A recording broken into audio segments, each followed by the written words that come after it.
November is now official, and it's really one of the most intriguing contests in the country. Senator Martha McSally, now the official Republican nominee for a United States Senate, facing Democrat Mark Kelly, who we just heard from about an hour ago earlier in Good Morning Arizona. So now Senator McSally is joining us live to talk about her reaction to winning the primary yesterday, because you did have a challenger in Daniel McCarthy, and also to share some news with us. So first off, Senator, congratulations on your victory. Now the tough stuff happens as we move forward, and we were already hearing from Mark Kelly a characterization of your campaigning as being highly negative and not representing the interests of Arizona, particularly focusing on health care and this pandemic. So what do you say about your efforts to preserve pre-existing conditions? Well, good morning, Olivia. I hope you're well. And we are facing this once-in-a-century pandemic. It's been an honor to be Arizona's senator, fighting for the hospital frontline healthcare workers who are caring for patients, fighting for those right now who have loved ones or concerned about are vulnerable, fighting for small businesses, saving over 1 million jobs, getting those stimulus checks out there, and protecting people with pre-existing conditions, while also leading on efforts to lower prescription drugs. Olivia, we're now 90 days away from the most consequential election in our lifetime. And that's why Arizona voters deserve to understand the impact of their vote. Mark Kelly's trying to pretend he's not a Democrat. He's trying to win over moderates, but that's like a Trojan horse. The outcome in Arizona is going to decide the Senate majority. And that's why I'm challenging Mark Kelly to 7 debates. More than ever, Arizonans need to know what his positions are on issues.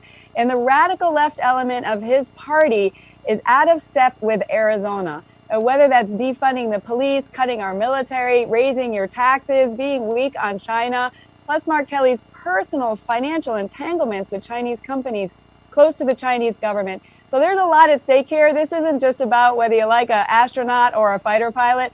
I've been deployed to Washington to fight for our Arizonans with pre-existing conditions, to fight for our healthcare heroes and our small businesses. But there's a lot at stake here for the direction of our country, and that's why he needs to do these 7 debates.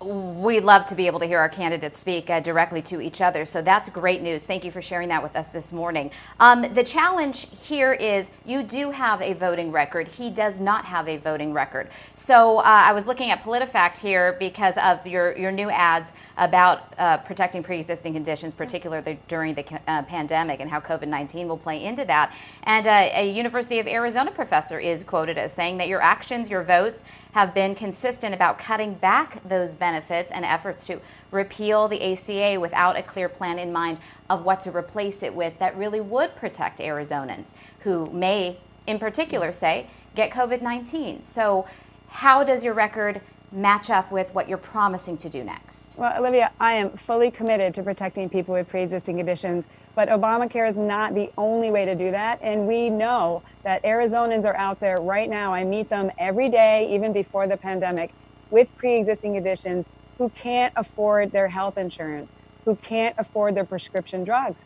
And all the Democrats running for Senate for the president also agreed that Obamacare was failing people. So now they want the government to take over health care.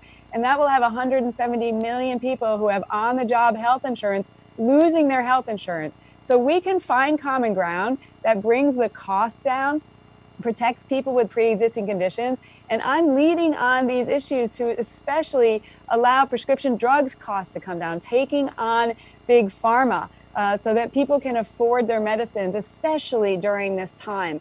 And I also am leading on legislation so those who have lost their health insurance because of the pandemic can keep their can keep their on-the-job health insurance supported by the federal taxpayer, because they need to be able to have that continuity for other health issues they have, including COVID. So just know it's my commitment to protect people with pre-existing conditions, but we also need to stop the government takeover of healthcare, which is what is at stake here and what Biden and Mark Kelly and his party are peddling, and that will really be negative for Arizonans. Mark Kelly can't hide in a bunker and just put up slick ads pretending he's not a Democrat. This is a consequential election for the Senate majority. He needs to accept these 7 debates so people can understand the implications of their vote. Senator McSally, I hate to say that we're out of time. As we wrap up, please just update us on, everybody's worried about these unemployment benefits, that extra federal dollars running out. You know, Arizona's been particularly hard hit. Yes, I've been fighting for Arizonans with the stimulus checks, the unemployment benefits, 1 million jobs saved through PPP, support to our frontline healthcare heroes. It's an honor to be here in the arena, and I'm going to keep fighting for Arizonans during this difficult time. Everybody hang in there. We're on the verge of a great American comeback. I'm with you. God bless you all. Senator Martha McSally, live in Washington, D.C., thank you so much for checking in with us this morning. Congratulations. We'll take a quick break and be right back with more Good Morning Arizona.